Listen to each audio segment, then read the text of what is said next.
maka kita segera mengingat Allah Subhanahu wa taala. Makanya baginda Nabi mengajarkan kepada kita ada surat perlindungan untuk diri kita.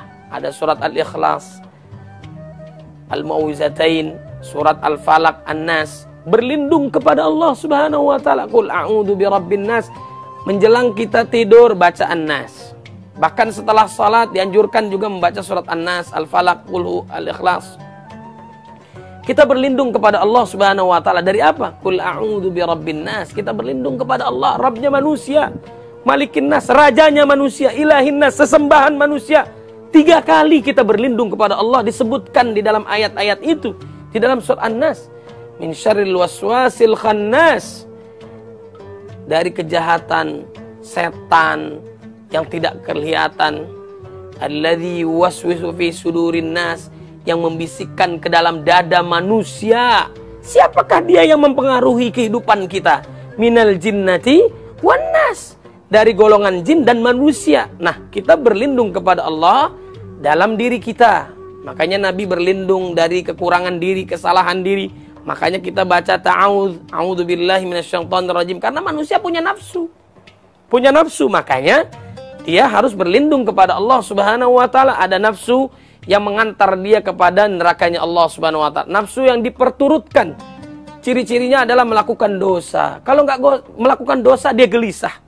Melakukan kemaksiatan, kezaliman sampai su'ul khatimah. Namanya nafsu ammarah. Innan nafsa la'ammaratun bisu'. Mengajak dia ke dalam maksiat kepada Allah Subhanahu wa taala. Su'ul khatimah, na'udzubillahi min dzalik. Itu ada di dalam diri kita, potensi diri kita, tanpa ada pengaruh apapun. Manusia itu punya nafsu. Beda dengan malaikat yang senantiasa taat dan diciptakan dari cahaya. Kemudian dia tidak punya nafsu. Manusia itu punya nafsu.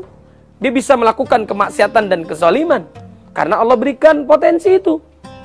Kemudian ada nafsu namanya al-lawwamah, yaitu adalah apa? Ciri-cirinya orang ini melakukan dosa, kemudian tobat, kemudian dosa lagi, kemudian tobat lagi. Alhamdulillah kalau di saat dia tobat dicabut nyawanya oleh Allah. Kalaupun enggak, na'udzubillahi min dzalik. Kemudian nafsu yang paling dipuji oleh Allah Subhanahu wa taala, dan ini harapan kita bersama, yaitu nafsu yang ya ayyatuhan nafsul mutmainnah irji'i ila rabbiki radiyatan mardiyah fadkhuli fi ibadi wadkhuli jannati. Yang tenang hatinya, yang direstui oleh Allah Subhanahu wa taala. Zina dosa besar. Kemudian diikat dengan yang halal, pahalanya besar. Kemudian dia cari nafkah yang halal, maka diberkahi oleh Allah Subhanahu wa taala. Dia nggak tertarik dari yang haram. Potensinya diikuti jalan kebaikan menuju ridha Allah Subhanahu wa taala. Oleh sebab itulah apa yang harus kita lakukan, yaitu senantiasa mengingat Allah Subhanahu wa taala. Kenapa? Potensi dalam diri kita ada potensi kemaksiatan. Berlindunglah kepada Allah Subhanahu wa taala. Kemudian ada potensi berikutnya dalam surat An-Nas, dalam godaan setan. Wa may ya'shu an dzikrir rahman nuqayyid lahu syaitanan fahuwa lahu qarin.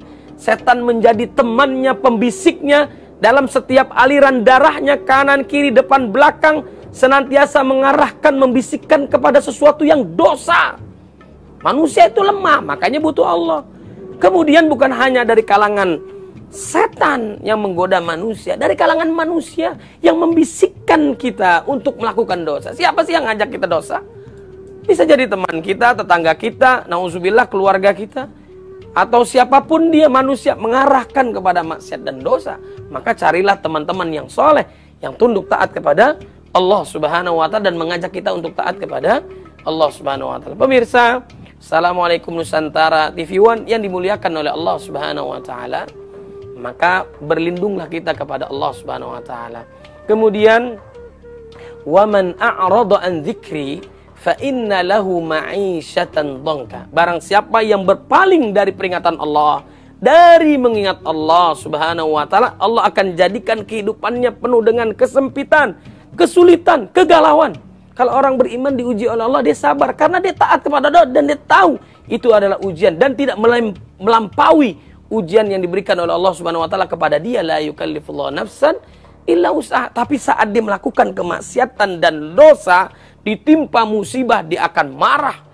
Dia nggak terima dengan takdir Allah Subhanahu wa taala, bahkan digantung diri. Nauzubillah min dzalik, karena merasa putus asa dari rahmat Allah Subhanahu wa taala. Pemirsa TV One yang dimuliakan oleh Allah Subhanahu wa taala, kemudian ada zikir yang dianjurkan oleh Allah Subhanahu wa taala. Saking dahsyatnya ini, kita harus mengingat Allah Subhanahu wa taala. Semua makhluk memuliakan Allah.